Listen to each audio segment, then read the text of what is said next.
Welcome back, everyone. I'm Kev from the Kev Baker Show. Please join me tonight when I'm going to be joined by Don Wiskin in hour number one. We'll be taking your calls on anything heart-related because we'll be talking about Don's product, Extendovite, something that I have benefited from greatly, and hopefully a lot of you out there as well can too. But today, I'm here to talk to you about this. Britain is one step away from a national emergency, says the Met Office, as commuters prepare for a hellish trip home and sun seekers defy warnings to stay indoors on 2018's hottest day of the year, with temperatures nearing 101 Fahrenheit.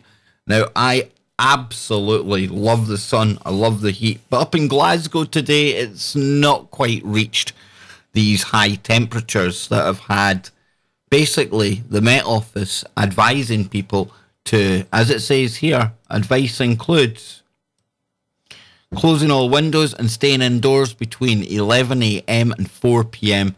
as temperatures are set to soar. Telling British people to stay in when it's a hot day, more chance telling a fish to get out of water. That truly is. We pay good money every summer to go to countries where we are guaranteed these kind of temperatures. So telling people to stay indoors, it's just not going to happen. But of course, the elderly and other people who've got health problems, they're certainly going to be suffering in this. So we all need to keep an eye out for one another. But let's see what it says here. It says an amber warning. And they issue these warnings for absolutely anything nowadays. They truly do. It's been issued by the Met Office telling Britons to stay out of the sun and to help the elderly. An air plume from Africa and the Mediterranean will force temperatures above the 86 Fahrenheit, 30 Celsius mark all week. Now, Met Office forecasters are confident that Brits will be treated to at least 95 Fahrenheit, and that's 35 Celsius, on Thursday and Friday, and temperatures will hit 32 degrees Celsius on both Monday and Tuesday, and then up to 34 Celsius for Wednesday. It is expected. So these are really, really unprecedented temperatures. And the heat wave that we're having, I see some people saying this isn't much of a heat wave at all. Well, I've been stuck to the face of this rock for 42 years. 1976 was when I was born. And if the records are anything to go by, then 1976 was the last time we had a summer like this. So it's not that we haven't ever had weather like this before, but this isn't just confined to the UK, folks. Because story over here, wildfires are raging in the Arctic Circle as Sweden calls for help. Now, this is something I've never heard of before. I'm not saying it hasn't happened before, but fires in the Arctic Circle? Come on. So it says here at least 11 wildfires are raging inside the Arctic Circle as a hot, dry summer turns an abnormally wide area of Europe into a tinderbox. Now, the worst affected country, Sweden, has called for emergency assistance from its partners in the European Union to help fight the blazes, which have broken out across a wide range of its territory and prompted the evacuations of 4 communities. Now, tens of thousands of people have been warned to remain inside and close windows and vents to avoid smoke inhalation. Rail services have also been disrupted. So it goes on to say here, the Copernicus Earth Observation Programme, which gives daily updates of fires in Europe, shows more than 60 fires burning across Sweden, with sites also ablaze in Norway, Finland and Russia, including the Arctic Circle. Now, Norway has sent 6 firefighting helicopters in response to its neighbours' request for assistance. Italy is sending 2 Canadair CL415s, which can dump 6,000 of litres of water on each run to Örebro in central southern Sweden. So, like I say, we've got this heat over here. We've got the wildfires in the Arctic Circle. And then over in Japan, we've got this. The Japanese heat wave temperatures hit new historic record 41.1 Celsius. Now, this has led to the death. At last count, when I last looked into this, and it was a couple of days ago, 30 people have lost their lives because of this heat. And it says temperatures in Japan have reached 41.1 Celsius, a new record for the country, amid a deadly heat wave that has claimed dozens of lives. The temperature was recorded in the city of Kumagaya, a city northwest of Tokyo, beating a previous high of 41 Celsius in the western prefecture of Kochi in August 2013, according to the Japan Meteorological Agency.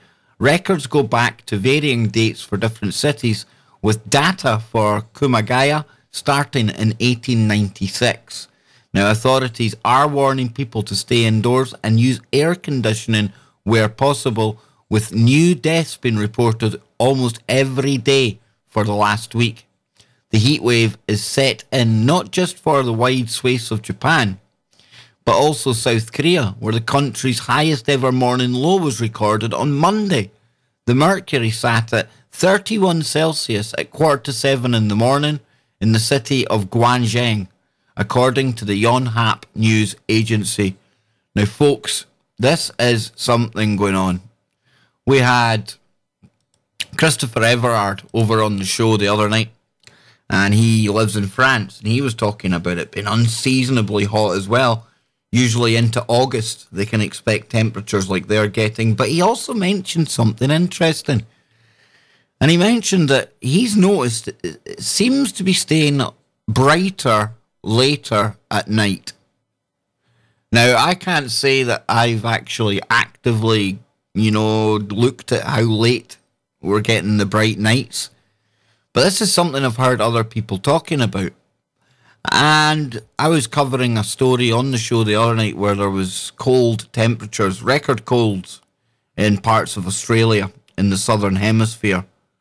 Now, if that means the northern hemisphere is getting hotter than normal, and the southern hemisphere, which naturally tips away from the sun during these summer months for us in the northern hemisphere, then could it be that we've shifted slightly? And I know that seems ridiculous because astronomers and people with telescopes would be raising the alarm bells long before now, right? But it wasn't that long ago, maybe a few years ago. Time flies so fast now. 4 or 5 years ago, maybe, that the Inuits were saying that they had noticed that the sun had risen 2 days early or 2 days late. I can't remember what it was. But at the time, a lot of talk on the internet about whether the tilt of the Earth had changed. Now, I know that our magnetic fields right now are in absolute disarray. Okay, rudely interrupted by the telephone there. But yeah, I was about to say that, over on the show, we've been talking about the fact that there's a few problems with our magnetic field right now.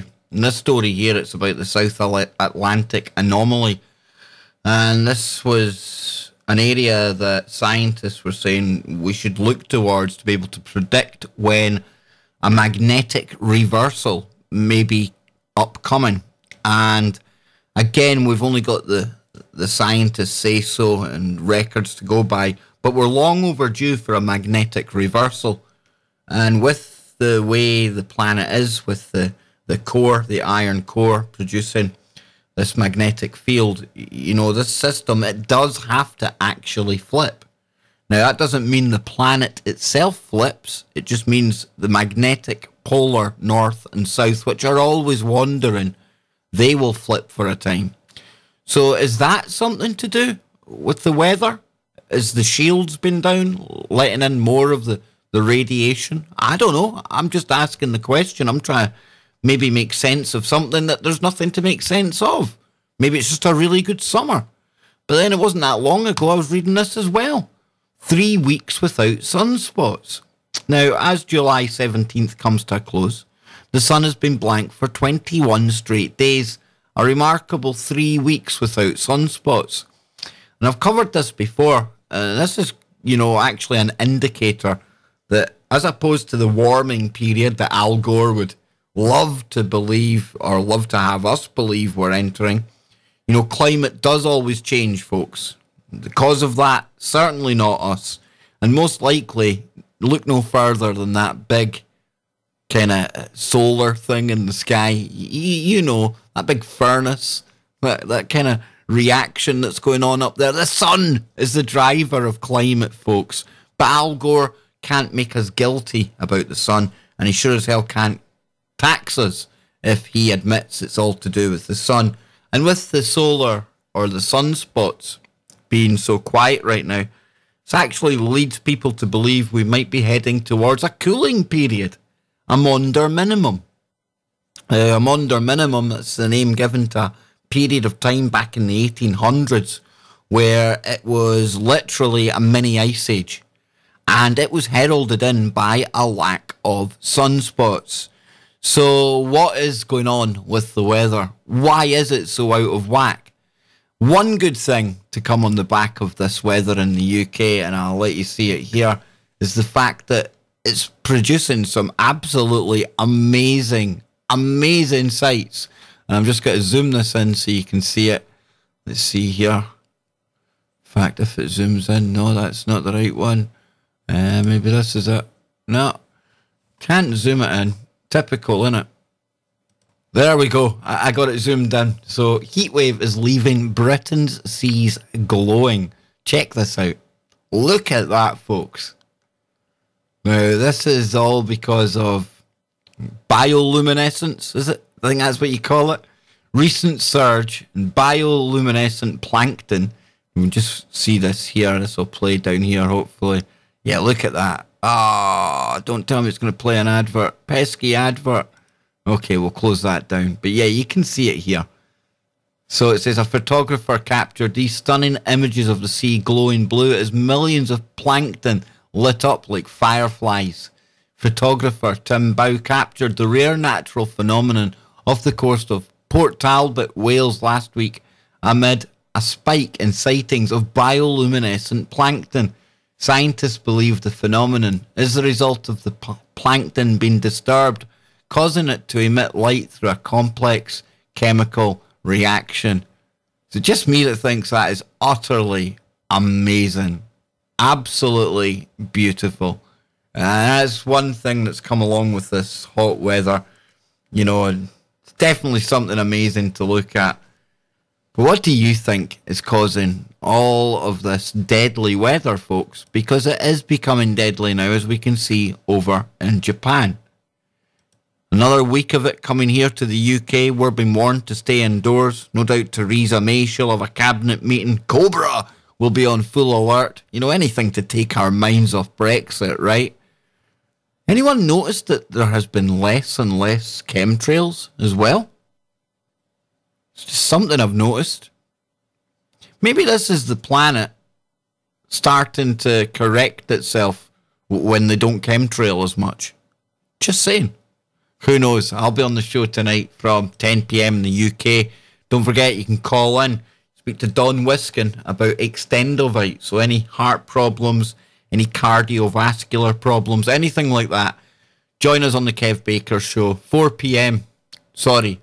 2 PM on the West Coast, 5 PM on the East Coast, 10 PM in the UK on tfrlive.com.